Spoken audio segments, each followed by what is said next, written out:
Hi guys, hope you're doing well. It's A.T.M here, and today I wanted to share with you some advice I wish I had 10, 15 years ago when I started investing, and it would have made a whole world of difference for me as an adult right now if I'd started this many years ago. If this is your first time on my channel, you're very welcome. My name is A.T.M, and I like to share videos on tech reviews, interesting things I come across that I think are worth sharing, some information about my work as a voiceover artist, as well as my part-time PhD I'm currently doing. If you think any of these would be of interest to you, or if you just want to hang out and catch up with me from time to time, hit that subscribe button and hit the notification bell so that when next I release a new video, you're made aware of it. And if this video provides you some value and you think, oh, it's definitely worth sharing with other people, go ahead and do so. Share it with people and then hit that like button so that I know and so that the algorithm knows that it's very beneficial to other people to watch this video. All right, let's get to it. So I've been thinking of advice I'd give myself maybe 10, 15 years ago if I wanted to know more about finances and what the best way to invest my finances would have been. And there are three things I'd like to share with you today that I believe would be very helpful to you and would have been helpful to me back then. Before we carry on though, I do have to say that this is advice I would give my younger self, and you'd need to do your own research to know if, when, and where you'd invest. With that said, let's get into it. The three things are saving more and building a saving habit, 2, taking a chance on Bitcoin, and 3, investing in ETFs. Let's start with the first one, saving more and building a saving habit. I think I was quite fortunate over time. I had parents and just good mentors around me who told me the value of being able to save money and put money aside. So not just spend all of the money you earn, but actually engage in delayed gratification where you don't necessarily take advantage of everything you could right now, but actually put money aside and put things aside and benefit from them even much more later when you do actually get involved with them. Having a goal to save towards can be very, very motivating in terms of making sure that I keep to my savings goals and I just keep working towards them. The act of actually saving and building that habit is something that I believe has served me well in future just going forward, because it just, again, helped me practice that delayed gratification. And in putting that money aside, I was able to do even greater things with my finances because I was able to wait a little bit and not just spend all my money immediately. But you see, stopping at saving is not where I would say is the end of the journey. You need to know what to do with those savings once you've saved them. So know about other investment vehicles or techniques so that you can grow your money even further. That takes me to my second point. If I'd had a lot of money saved, the advice I would have given myself 10 years ago would have been to have taken a chance on Bitcoin. Yep. I looked just the other day and I saw that in 2011, May 2011 to be precise, Bitcoin was at a price of $3.50. Can you believe that? $3.50. If I had bought just one Bitcoin back then, just one, I could have been sitting on a pile of $54,600 as of April 2021, so a whole 10 years after.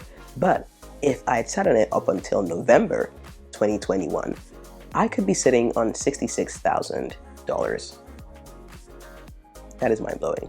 I wish I could really go back and just tell my younger self, you know what, take your savings, even if it's just, I don't know, £1,000, £10,000, invest it in Bitcoin, and in 10 years time, you'll be raking it in. This is something I wish I knew back then, but hey, it's one of those things. They say hindsight is 20/20. So, we missed that boat. The third thing I'll mention is something that you can actually get involved with right now. So 10 years ago, I wish I'd known that I could invest my money not just in stocks and shares, just buying individual stocks of particular companies, but actually investing in portfolio stocks, so ETFs. Now, according to investopedia.com, ETFs are exchange traded funds, which basically can track an index of companies or securities, or maybe companies within a certain industry.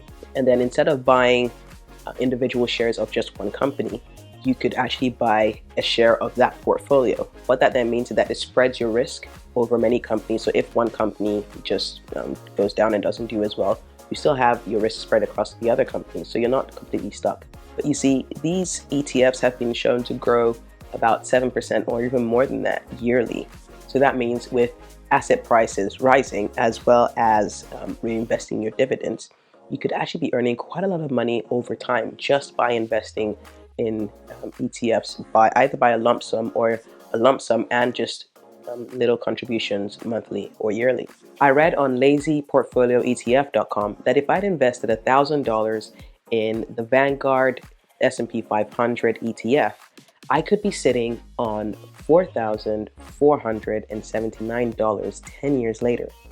If only I'd done that. Now imagine if I'd been able to save $10,000. I would be sitting on $44,000 today. Now this just shows you the ability for you to earn even more money passively, quite passively, using ETFs. And it's something I'm going to be doing even more of going forward. I will also improve my knowledge on stocks and shares and understanding what makes a good investment versus what makes a not so great investment on the stock exchange. But one thing I will do though, just to give myself peace of mind and to know that my money is growing, is that I'll invest a lot more of my money into ETFs so I can just watch it grow over time.